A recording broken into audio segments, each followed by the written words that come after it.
Hello viewers, Baakiyalakshmi new promo இந்த இடத்துல எழில் பேசிட்டு வந்ததை நினச்சி ஈஸ்வரி பாட்டியை ரொம்பவே வருத்தத்தில் இருக்காங்க. அத்தை, நீங்கள் இது மாதிரி பேசுனதுலாம் ஏதோ கோவத்தில் பேசிட்டா அத்தை, ஏதோ தப்பாக எடுத்துக்காதீங்க. எப்படி கோவத்தில் பேசலாம் பாக்கியா? நான் எப்படி இல்லாமல் நினச்சேன். ஆனால் இப்போ என்னன்னா அவன் எந்த அளவுக்கு நான் அசிங்கப்படுத்தினான்னு பார்த்தா இல்லைன்னு வாங்க. ஆனால் அவன் இப்படியெல்லாம் என்கிட்ட பேசுவான், இப்படி என்னை கஷ்டப்படுத்துவான்னு நான் நினச்சி கூட பார்க்கலன்னு வாங்க. அத்தை, எல்லாமே சரியாயிடும், ஃபீல் பண்ணிட்டு இருக்காருங்க அத்தைன்னு வாங்க. எப்படி சரியாயிடும்னு வாங்க.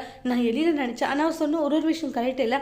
நான் ஏன் அவனோட விஷயத்துல தலையிட்டு இருக்கணும்? அதெல்லாம் தலையிட்ட தான் அவனுக்கு பிடிக்கல போல. என்னோட வாய்ஸ் சைலண்ட். இனி நான் யாரோட விஷயத்துல தலையிட மாட்டேன். எனக்கு இப்போ எதில் பேசணும்னு இந்த வீட்டில் இருக்கவும் பிடிக்கல பாக்கியான்னு வாங்க. அத்தை ப்ளீஸ் அத்தை, அவனுக்காக நான் மன்னிப்பு கேட்டுக்கிறேன். நீங்க எதுவும் தப்பான முடிவு எடுக்காதீங்க. அவன் ஏதோ பேசிட்டான் அத்தை, அதுக்காக நீ ஃபீல் பண்ணாதீங்க பாக்கியா. எப்படி பாக்கியா ஃபீல் பண்ணாது இருக்க முடியும் சொல்லி? நடக்கிற ஒவ்வொரு விஷயங்களும் நினைச்சாலே எந்த அளவுக்கு கஷ்டமா இருக்கு தெரியுமான்றாங்க. அப்படி என்னென்ன பண்ணிட்டு சொல்லிட்டு பயங்கரமா ஃபீல் பண்றாங்க. சரி அத்தை, பார்த்துக்கலாம் விடுங்க, நீங்க ஃபீல் பண்ணாதீங்கன்னு சொல்லிட்டு அதுக்கப்புறமா எல்லா விஷயத்தையுமே சொல்லி அந்த இடத்துல ஈஸ்வரியை சமாதானப்படுத்திட்டு போவாங்க.